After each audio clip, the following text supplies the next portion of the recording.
Okay, guys, Michael Lambert here, and tonight I am going to talk about college. Some of us are pretty privileged. We went to college and we got out just fine, no issues there. Other ones of us, we really wanted to go, but life just kept getting in the way, pretty much, and that is life. So, anyways, I'm here to help you, and because I discovered something a couple years ago, actually, that first of all, before I get into the details with this, you need to be self-disciplined.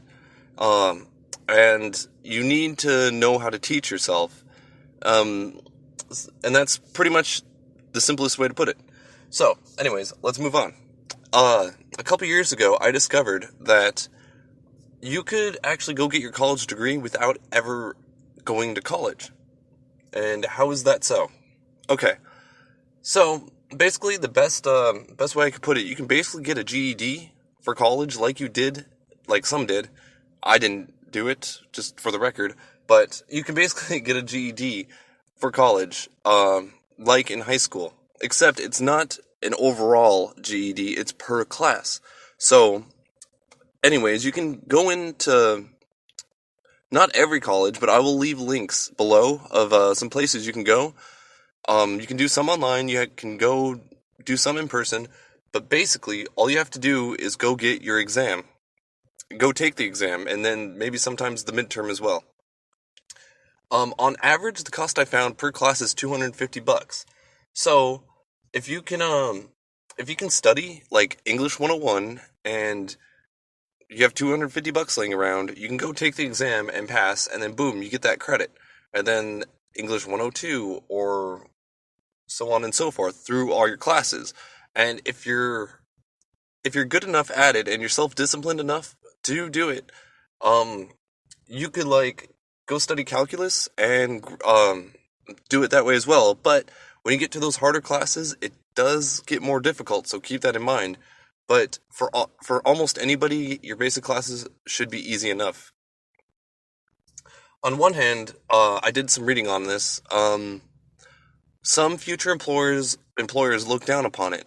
So at the same time, in my opinion, I think it looks really good that you're self-disciplined enough that you taught yourself all this knowledge to get your degree to go better yourself. I think it's a fantastic idea, me personally, but not everyone feels that way. So during your interviews, you're really going to have to sell yourself. Keep that in mind. Prepare a good speech. But anyways, that's pretty much the rundown of yeah, this college GEDs pretty much. So, I'll leave links below in the description, and it's a great alternative. So, I hope everyone is enjoying their day, their evening, wherever you are, and I hope this helped you out, gave you a little insight on some alternate routes you can take in life. So, have a good night, and Michael Lambert here. Take care. Okay, guys, so I left a little bit of information out on the first one.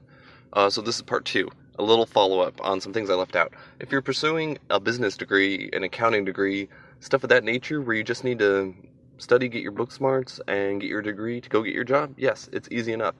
Where it can get complicated, though, is if you're pursuing an art degree or if you're pursuing some form of science degree, something where you need lab or studio time to go get your degree, so many hours in that situation. And that's the part that I wanted to bring up. You could still go and get all your basics out of the way. Your English 101, your history classes, yada yada yada. But if you're pursuing a degree like engineering or something where you need that lab time, or a fine arts degree where you need that studio time, animators, engineers, anything of that nature, medical degrees, this will not fully help you, but you get your basics out of the way, basically get up to your associates before anything after that. So, it can get you somewhere regardless. And, there. Anyways, Michael Lambert here, and have a good night, everybody.